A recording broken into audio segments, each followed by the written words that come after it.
Today, we're going to hit a topic that's very near and dear to my heart. Entitlement reform, as in Social Security. Your Social Security, my Social Security, which even the Democrats, the press, everybody's going, oh, we need entitlement reform, we need entitlement. Yes, we have to address entitlement reform. We're broke. I have a few problems to ask Congress about that. I'm not understanding the problem of entitlement reform, so let's hopefully clear it up right now. The first guy we're going to call is Congressman Paul Ryan. Beautiful looking guy. Oh, I wish I had hair like that. Could you connect me with Paul Ryan? Hello?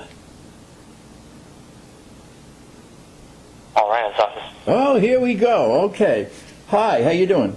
Doing well, sir. How are you? Good, I'm good. I like Paul Ryan's picture. He's a very good-looking young guy. He's one of the Republican young guns and the future of our country. And a lot of people speak highly of him. My name is Trash from Trash Television on YouTube, with about 3 viewers on a good hour, I think.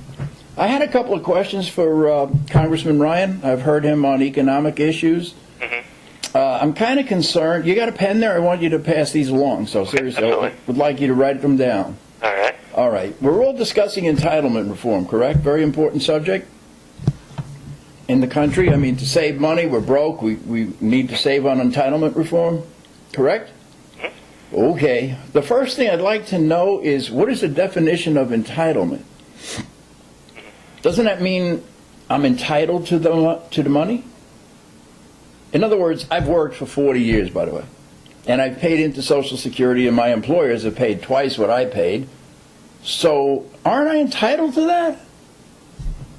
Okay, well, that's question one. I think I am, so I don't know why you're taking it, cutting it, telling me to work longer. I mean, I paid in a hell of a lot more than you're going to pay me back, okay? Second question. Now, you could answer, you could take a shot at any of these if you like. Jump right in. Do we give Egypt, I think, $1.5 billion last year in foreign aid?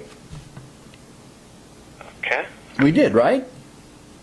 We did. It's public knowledge. Okay, we gave Israel $3 billion, correct? Okay, we give hundreds of countries billions of dollars, right? Correct, right? Okay, so I would like to know why you will be going into my wallet, cutting my Social Security check, and continue. I have not heard one person say, before we take trash of Social Security money, we have to stop giving foreign countries aid. I mean, isn't that common sense? Before you would take money from your wife, you would stop giving the neighbors money? Right? Right. Nobody's asking these questions, so I feel very lonely that I'm asking them by myself. So in other words, I mean, we love Israel. They're an ally of ours. I understand we want to help them, but I mean, could we get some services back? If we continued the foreign aid to Israel, could we ask them to help our intelligence agencies maybe? We've got 17 of them, and they didn't know Egypt was going to blow up. And we grope old ladies before they get on a plane, whereas El Al Airlines has the best security in the world. So for the couple of billion we give Israel, could we at least ask them to send some intelligence people here and chip in a little? Okay, we could. Or we have to not pay. I mean, we either not pay or we got to get services for foreign aid. Okay, we just launched the space shuttle, correct? Cost billions to launch that space shuttle, and it's doing the same experiments it's been doing for 30 years. Could you please tell me why you would take my Social Security check, or anybody's Social Security check, and launch a space shuttle? Shouldn't we ground it? I know it's being grounded soon, by the way, but there's other space programs going to Mars with robots and all kinds of stuff that's costing a lot of money. And I don't know, I'm all for space exploration. I really would love to know if there's life on Mars, but gee, I'd rather buy food out of my Social Security check before you go to Mars. Does that sound logical? Right. It does. Okay, now I have another question. Before you take my Social Security, we have 60,000 troops in Germany, correct?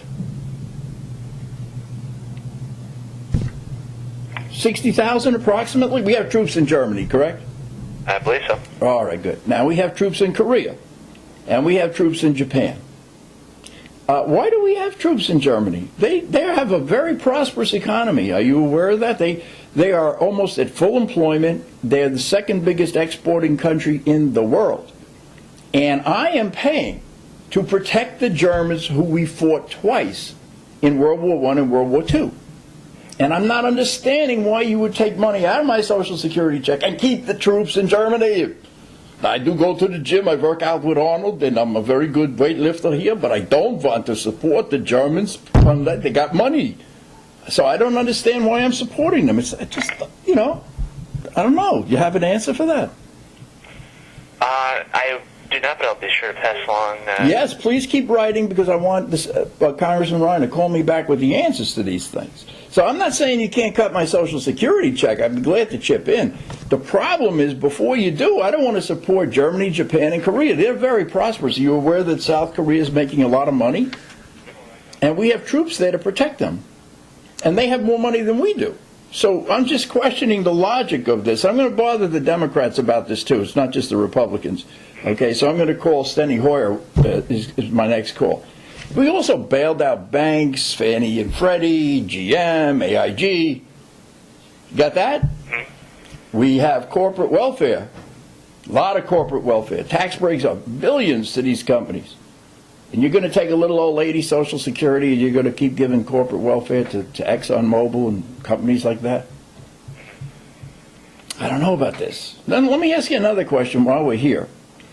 We have trade agreements, and it seems to me that a lot of companies now have these legal ways of outsourcing jobs to India, Pakistan, and the people in India and Pakistan aren't paying into Social Security. And that's giving us a little shortfall in the fund, correct? Right. I have a little problem with that. I mean, why should an employee of, say, Chase Manhattan, who got bailed out, have their human resource department in India and have Indians who pay into the Indian tax fund and evade American taxes here? And then I have less money towards Social Security, keeping it solvent. So then there's pork barrel spending. We have 17 intelligence agencies, and they don't get much right. Israel only has one, and they seem to get a lot of it right. So could we cut down from, this is where Paul Ryan should be helpful, want to cut the size of government, don't you? Do we really need 17 intelligence agencies? And then we don't know that anything is happening till it happens anyway, usually? Such as the Egypt thing and the Middle East thing and obviously other things that we just don't know about. I mean, they do get some, obviously. I'm not trying to denigrate them completely. I'm sure they do a good job in some areas. But, I mean, for 17, it's like the alphabet soup, the CIA, the DIA, the NIA, the NSA. Couldn't we get it down to 1 or 2 or 3? 4? Right. All right, so you have my list? Right, absolutely, I do, and I'll be sure to pass along your comments to Paul. Yeah, pass them on. How about an answer to the comments? Or are you a constituent of Congressman Ryan? No, I'm a constituent of Jane Harmon, but I like Paul Ryan. I do. I think he's got some energy and hair, and he's good-looking blue eyes, and I'd like his opinion on what I said, really. So I don't have to be a constituent. I'm an American. We're all Americans. And by the way, I'm not against war or anything. Don't think I'm a liberal or something like that. I'm all into self-defense. The problem is I don't want to defend the world, and they get nanny days, daddy days, granny days over in Germany, and 7 weeks paid vacation while we work like dogs over here, and then you're cutting my Social Security to protect them. That's the problem. In other words, they're very capable of building their own army, or they could pay us for defense. How does that sound? We could make a profit on our military. Why don't we charge the Germans $5 trillion a year for their protection? Wouldn't that help my Social Security? I mean, seriously, if I'm a big, strong guy, believe it or not, actually. And if you said to me, Trash, I want you to protect my neighborhood. You look like a tough guy. I'd say to you, look, okay, I'll be glad to protect you. What are you paying me? I mean, my gym fees are, $39 a month. I spend $100 a week in supplements for creatine and protein and stuff. You want to kick in? You don't really think I'm going to do it for nothing, right? We're protecting the Germans, the Japanese, the Koreans for free, while they get benefits, up the kazoo. I mean, hello. Trash to Earth, come in Earth. Okay, so you can pass these along to the congressman, and you want to call me back with some answers, I really would appreciate that.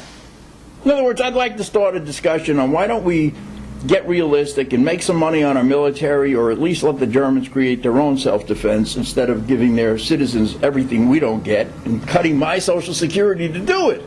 Right. Okay. I completely understand where you're coming from, and like I said, I'll be sure to pass along your thoughts.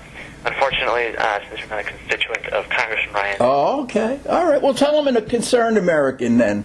Okay, and then we'll try to keep the dialogue going and see if we can get some Democrats to get their opinion on this too, okay? I'll be sure to do that, and I do appreciate you giving us a call. No, no problem. Thank you. You have a wonderful day, and God bless America. All right, you as well. Take care, sir. It's hopeless, folks. It's hopeless.